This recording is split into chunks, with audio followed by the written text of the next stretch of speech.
All right, so it's the month of July already. So welcome to this month's episode of Africa Talks Tech. On today's episode, we're going to be dedicating it to a hidden figure, someone who pioneered computers in Ghana, not just in Ghana alone, but other parts of Africa as well. And this is no other than senior now, not the Samuel that we're seeing on the screen, right? Okay, so senior Samuel Oscar Erskine. So, Sam, it's a year already. Yes, Kazim, thank you. This is a very special, dedicated show. It's a sad and proud moment. However, it's also a celebration. So, last year, around this time, we had a show where we paid tribute to two of my heroes.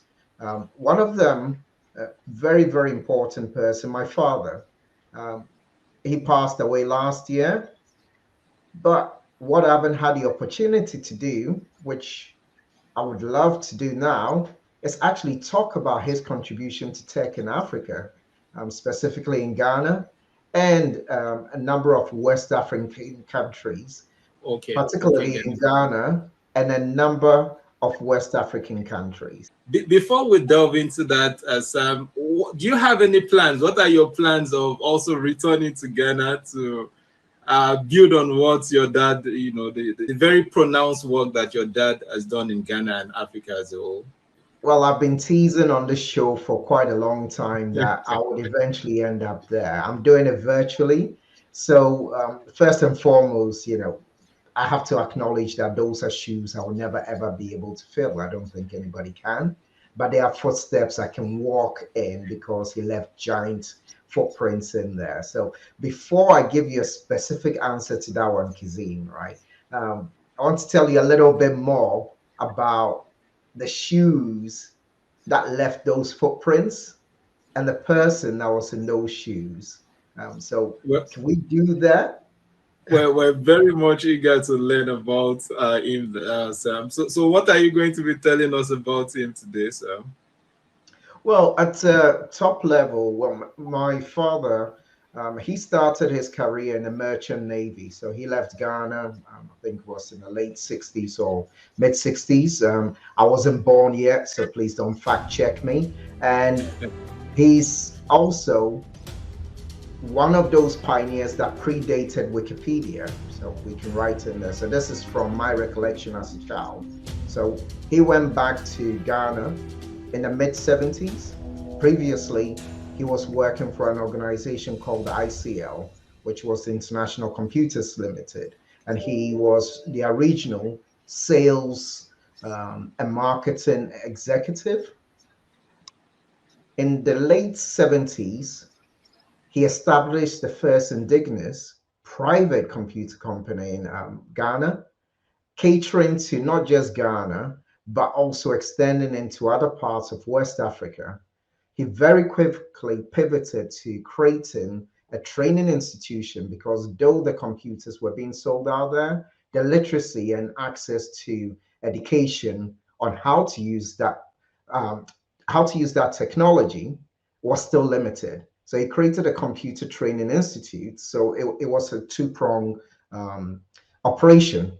But part of that also involved them creating an umbrella company that distributed Apple computers, had his own brand called Odams that built and rebadged computers. So this was a phenomenal advancement around that time. And finally, because we are going to be expanding a bit more on this, it was at his funeral last year that I was told, did you know your father established the first call center process in Ghana? And I was like, well, I didn't know that. So that was one of them. The second interesting key point for me was he also um, established the field service engineering function. And if you walk back to Africa in 1980, they were using walkie-talkies to communicate. But that's how far ahead he was. And without giving too much away, Kazim, do you have any more questions around this introduction to this very, very special show? Or I Okay, think I'll we should pause. just jump right in. Absolutely. So to lead us into, I usually say kick back, relax, and enjoy the show. This is going to be a very different version of that. So I'll say, don't kick back, don't sit back, engage and listen to a phenomenal person being spoken about through his two sons. And in my local dialect, Dada Deye, this is for you.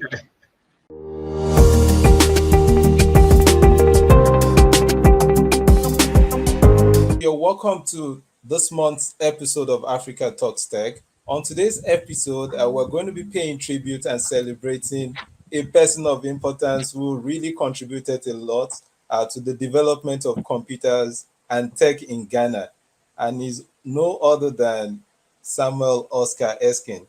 But we're going to kick things off first of all with an introduction. So my name is Kazim Adegboyega. So I'm the founder of Icon Systems, and I'm from Nigeria. I'm presently based here in Lagos, and I also have my partner with me on the show, Sam. Oh, hi, my name is Sam Erskine, and I'm actually, because of this show, I have to use Junior, so I'm Samuel Oscar Erskine. I'm based out in the UK. I'm the head of customer experience and knowledge management for one of the big four in the UK.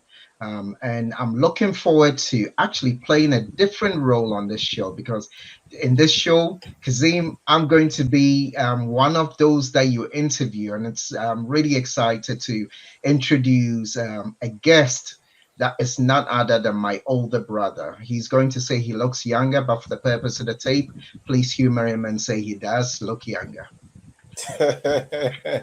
Quick introduction for me. Yes. My name is Seth Erskine. I'm also based in the UK and work with one of the top four logistics firms in the country. Currently a general manager for one of the top four logistics companies in the world. Nice to meet you. I'm looking forward to obviously honoring our good dad who was a pioneer in bringing computers into West Africa. Thank you. Oh, okay. Thank you very much, Seth. So just Thank you. like Sam rightly mentioned, Sam is going to be taking a back seat today, and is going to be playing the role of a guest on our show, right? I want you both to take turns now to answer this question. I'm sure if I were to say something about my own parents, probably with my siblings, right? So we're going to talk about my parents differently, maybe a little differently. So I'd like you both to share briefly on your relationship with your father. What was it like? So I guess we could start this one with Sam, and Seth can go next. Yeah, sure. It's interesting. We said goodbye and celebrated his life last year. And it got me to reflect about, as you said, my relationship with my dad. So I'll say I was one of the cheeky sons. He never could figure out how to catch me doing something wrong because in my early formative days, I discovered electronics. So I built a little sensor and put it under my floor mat, so whenever he walked quietly to see if I was doing my homework, a little light came off next to my bed. So my childhood best memories is, outwitting my dad because trust me, he was the smartest person that I knew then. And when I look back, he's still the smartest person has ever been in my life from that perspective. Thank you very much, Sam, for sharing. So, and yourself, Seth? That was a good summary from Sam. For myself, being the elder son, it was challenging, fun, because of obviously the type of person he was. Very very structured, very disciplined, but very fun and loving. So my memory of him is we had a lot of fun. He was also very serious that we need to obviously keep our studies to the level that he expects it to be, meaning at a very high level. So you come top 10 in class and it's still not good enough. You have to be top five. The following year, you have to be top two. But he was a very loving father. Um, we didn't understand why he was so disciplined, but now we reflecting on it, we can understand why. Because he was preparing us for the future to have a structure, to be able to do well in your education, to have fun. So the balance was right. Sometimes it was difficult, as you expect, as a little child growing up. But for the most part of it, very loving. We were very, very lucky. He was really ahead of his times, especially because of his computer background as well. So we had a lot of fun, and we were lucky to see certain parts of the world as well, thanks to his hard work. So that's my fun memory of him. So your father was a leading figure, right? Or I should more correctly say that one of the pioneers of tech in Ghana. So what was that? What's the most techy thing that you ever saw your father do? You want to go on this one first before Sam? Okay. Well, from my experience, so apart from IBM computers being in Ghana, he then came with one computers. So if you go back to the late 70s to early 80s, he probably had a good 40% of the market share. That is massive if you look at it in today's world. The bit I remember the most was currently we have a lot, if you compare in the UK now, we have a lot of companies that use an outsourced company to do their payroll. He used to do the payrolls for most of the governmental departments. And I was amazed at 8 to 10 years old. He used to take us to work and run the payroll for these government departments. At the time, I didn't understand. Out of some reams of paper is coming off. Let's split it up, put it in an envelope, and then we'll go and deliver it. Now, when you relate it in the 21st century to what we see now in terms of companies running payroll systems, that reflects how advanced he was in his time. So that was my most memory of the techie stuff.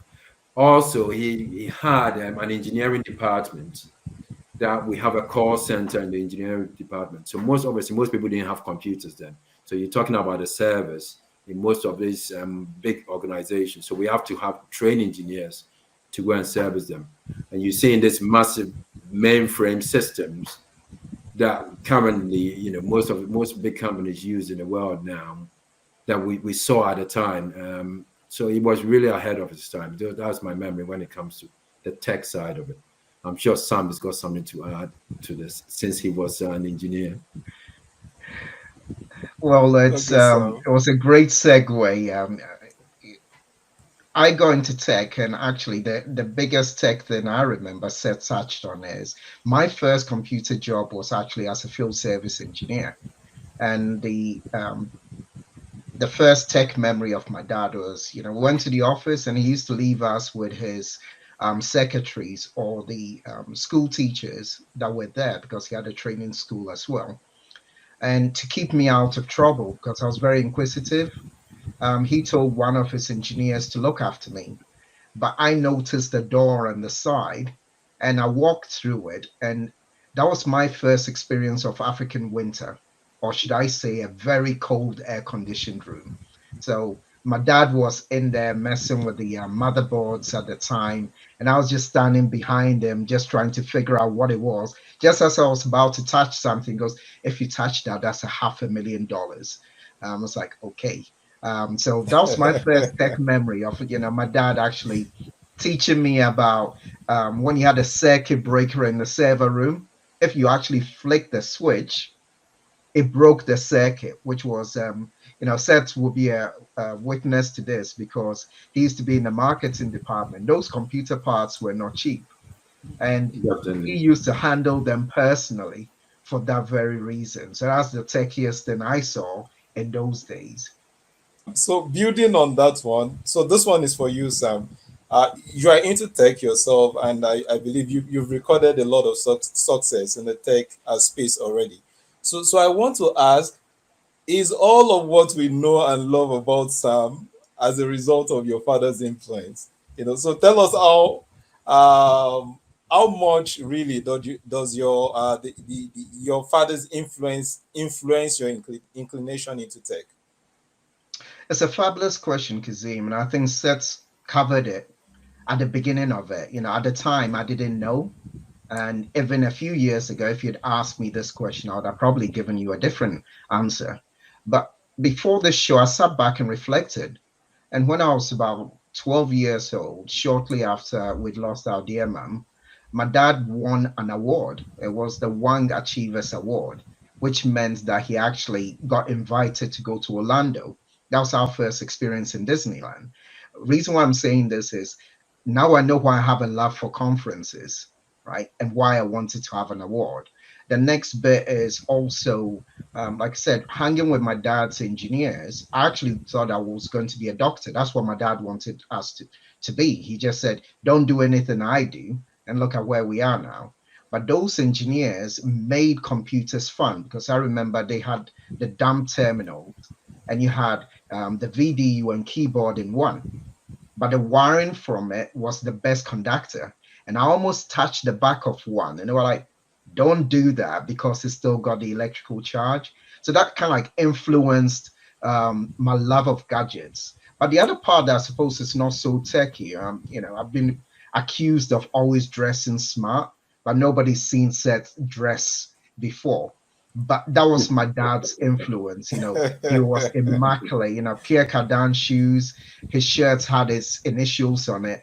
But in hot Africa, he wore a three-piece suit to work and will come back home at lunchtime and change. So when you see me try and dress up for it, it's a little mini version of that part of it. And finally, it's that never stop learning.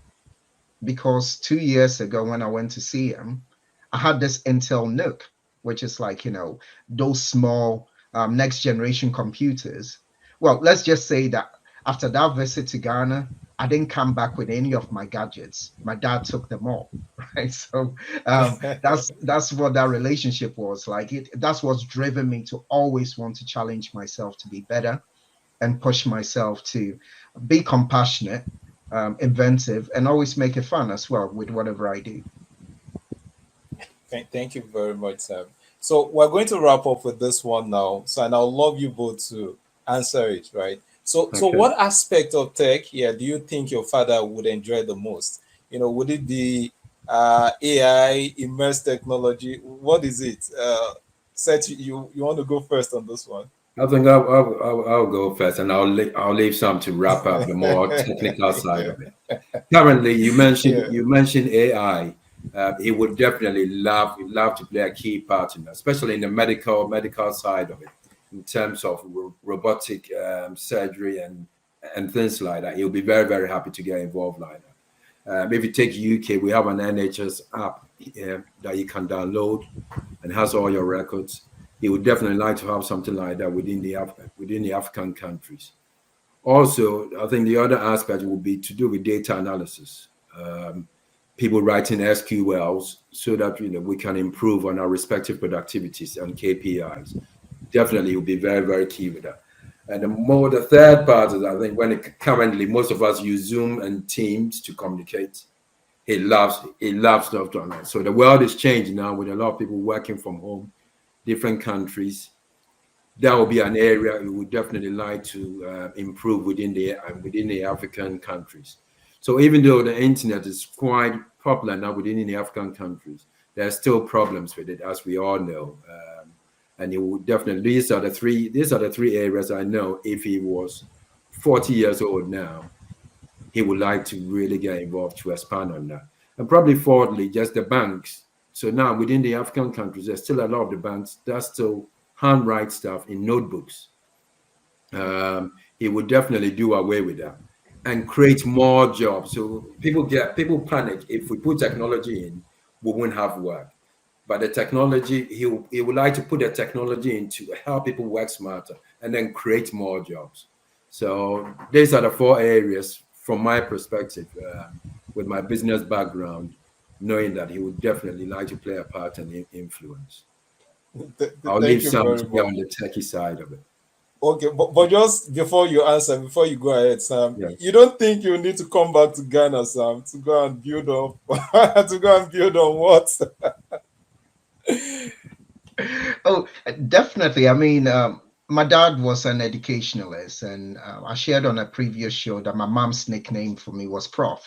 So I'm definitely finding a way to get back to Ghana virtually because my dad would challenge me, and touched on all of those pieces, right?